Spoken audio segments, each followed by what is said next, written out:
I had one friend that every week, I'm sure you know my friend Pickle, Mike Torrey. Yeah. Every week we'd sit down to watch WWE program, and he'd look me in the face and go, "My brother's friend was at the taping, and he called my brother and told them the Road Warriors are here." Meanwhile, the Road Warriors are down in Georgia on NWA TV every week holding their belts, but the idiot would make me watch WWE TV, promising me that the Road Warriors showed up, and it never happened. Yeah. So, it was always the rumor. My friend's brother heard this, or somebody saw that, and it made you watch. It was cool. In my opinion, the Internet is the worst thing. The one sport that's been affected more by the Internet than any other sport combined is professional wrestling. Absolutely. It ruined the illusion. Absolutely. We had a whole month's worth of show on how the Internet has ruined wrestling, and that's why I'm so glad they went with SmackDown Live and they got rid of the pre-recording, because absolutely nobody would watch it. Who would watch it? You just go on the Internet on Tuesday, you find the results, and who the hell's going to turn it on Thursday or Friday? No point. All right, so getting back to you. Now, are you able yet to release the information of who you sold the company to? Oh no, that's not my position to do that. I would like them to do it. I wish them nothing but success. You're going to see pretty much not much of a change in the company. They're going to do a great job. That's on them. I don't want to let it out of the bag. That's up to them to make that decision and to do that. Like I said, like you actually said, I've stepped back in the last 6 months to a year. I've had some difficulties with the product. Not behind the scenes. I'm just saying I was losing interest, and these guys are going to breathe some fresh air into the company. Put it that way. Now, are these gentlemen, were they involved with the company before, or this is a totally outside, an outside? You're going to have to wait. You're not going to get it out of me. I'm trying. Just something. Just enjoy the product. Support them. Support their shows. Like I said, support indie wrestling. That's all I want to say on that. Now, are they going to stick with the whole GCW theme, or are they going to bring back a little JCW, or is JCW dead? No, it's for JCW is dead. That died with me. I mean, when we took the name, the reason we took the name is when we started doing shows in Pennsylvania, we started doing shows in New York. You realize real quick that people hate New Jersey. When they saw the name Jersey Championship Wrestling, I would have actually fan mail telling me to stay out of their effing state, or I'd get an email telling me, why are you bringing Jersey to New York? So, that was little things like that made us change the name. And then we went on tour with Game Changer World, and we started doing those large festivals in front of, 15, 20,000 people at night. And, one great story I get to tell is we did a festival in Asbury Park, and there was a little lull in the morning, like 7:30, 8 o'clock, before anybody was out there. And I walked out of my hotel room, and I saw 4 guys in my ring, and I flipped out and started yelling at them to get out of my effing ring. And they were like, "Oh, we're so sorry, sir. We didn't mean anything. We always wanted to get in the ring. We're sorry." It's like, just get out of my ring. I was in a bad mood. I threw them out of the ring. And later on that night, I found out it was the Dropkick Murphys.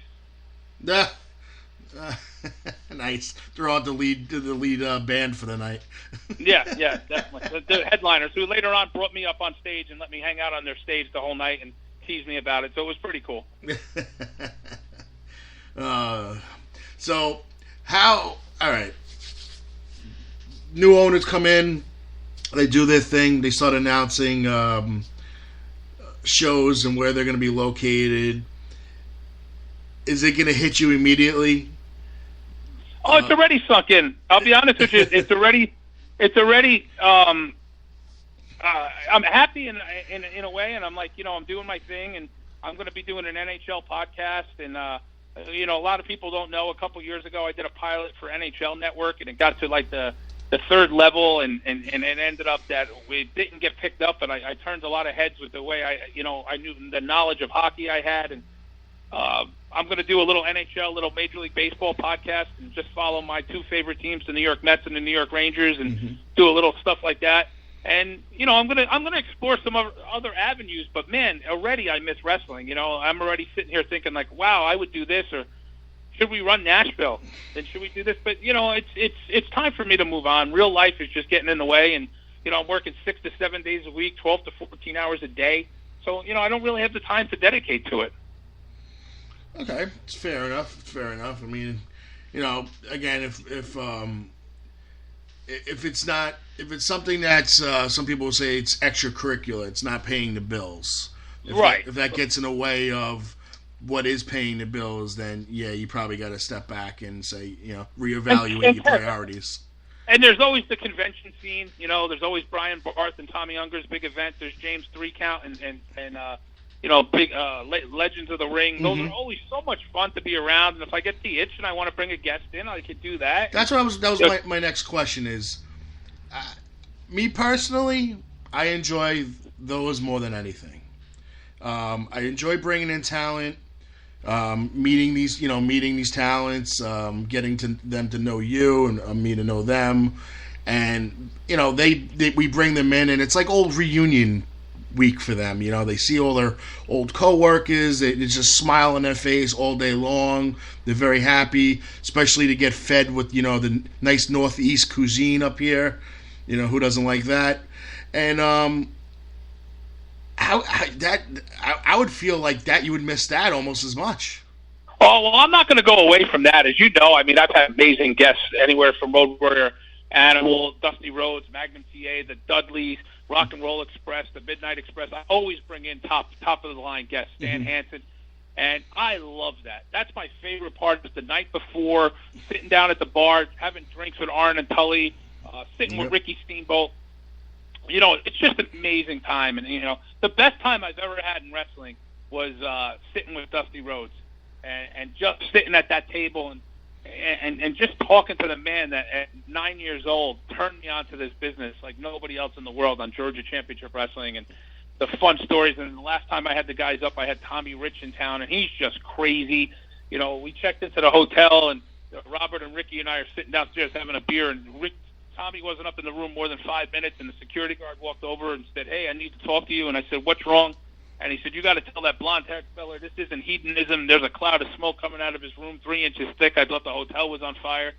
And I had to go up and tell Tommy, and he couldn't smoke weed in his room, and he almost started crying. I mean, it was a funny night, and stuff like that. It's just that, I mean, there was the time at the big event where I had a lot to drink with Devon Dudley, and we were hanging out, and I 619 Abdullah the Butcher in a wheelchair, and I was wearing the Ric Flair robe, and they told me I couldn't wear any clothes underneath it, and we had a good time in the lobby with like 40 old timers just having a laugh, and sometimes you got to realize this business isn't always about being so serious, and there's got to be a lighter side. And I love that Tommy, Brian, and James and Terrence do those conventions because they just allow guys to have a good time and socialize, and that's what it's all about, and I'm not going to go away from that. I'm contemplating a few guests for next year on who I could bring up myself.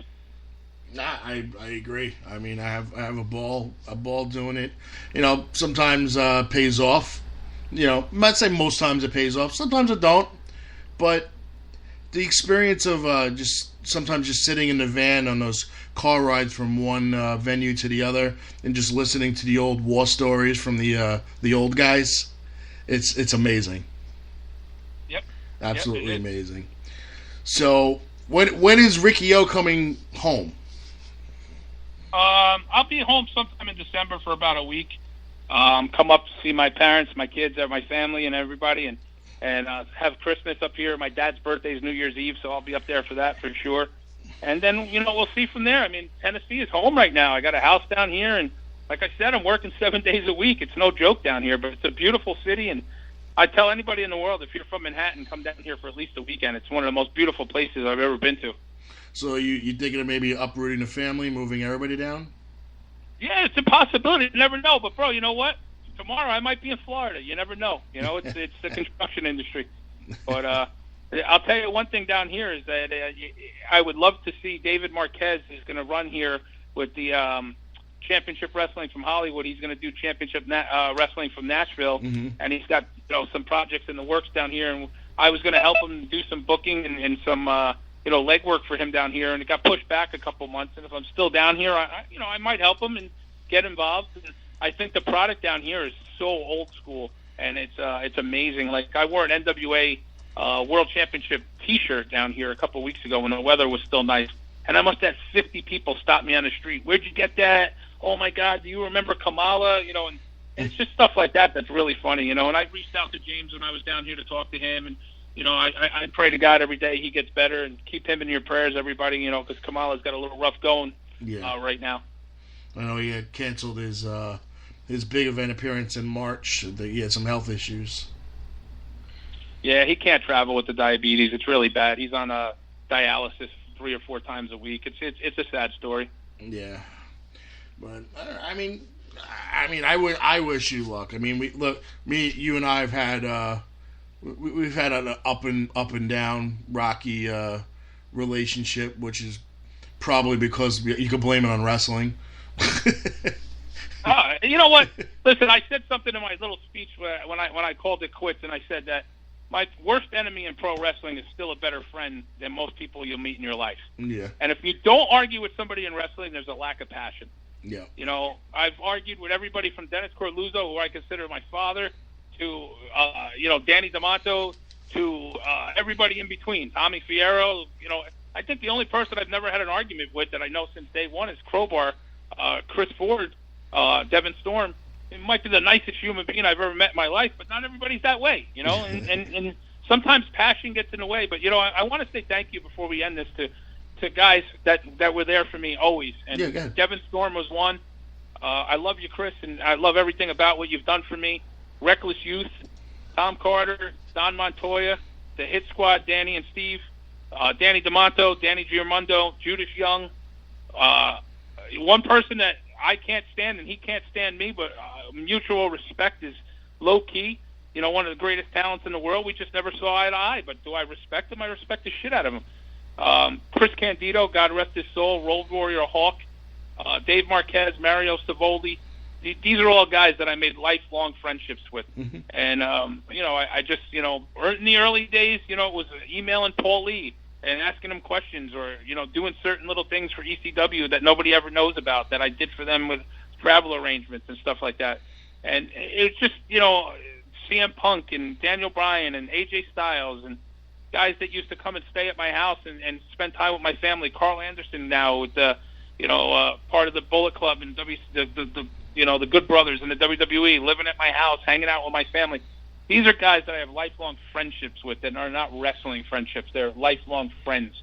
And I just want to say thank you to everyone. Fred Sampson, everybody, just thank you for everything you ever did for me, whether it was coming in on the show or doing last-minute travel arrangements to help me or anything they've done. I just want to say thank you. And my heart goes out to all of these guys because they don't get enough credit for how hard they work to make it in this business. All right. And Rick, I mentioned this to you on Facebook, but I have no problem saying it out loud. A lot of the reason why I continue to do this wrestling thing with the conventions and stuff like that is because of you. I saw how much pride you took in what you did and how you never rested a minute at any of your shows. You were one side to the other. You were flying all over the place, making sure every fine detail was perfect and everybody had a good time. And to show that much pride, even if it was 100 people or 500 people, you made sure that everybody enjoyed the show equally. And I took that to heart. And when I started doing this promoting and even after the whole radio show and things like that, I said, you know what? I want to do that. That's the pride I want to take. I want people to go home after I bring them to a show and say, you know what? I had a really good time. Kevin and his crew was amazing to us. And, just to hear that means more to me than anything. And I chalked that up because I got to watch you do it. I appreciate that. That really means a lot to me that you said that. And thank you. Thank you very much for acknowledging. And absolutely. It's what we always tried to do. We always tried to make it fun. And, absolutely. And hopefully, JCW, GCW will live on forever, and people will remember us for trying. And I appreciate that very much. Thank you, Kevin. Absolutely. I still got right now, sitting on the side of my office desk, I have a Sean Waltman, Scott Hall, JCW Pro Wrestling poster that it's been sitting on my refrigerator since that day. First time ever, Nick Gage versus Chris Dickinson. And that will forever be on the side of my refrigerator because I'm not going to get rid of it because it's still got that JCW brand logo on it. So It'll be a collector's item very soon. Thank you, man. I appreciate that. I want to wish you happy holidays. Snickerdoodle for everybody. I want to wish you happy holidays. You and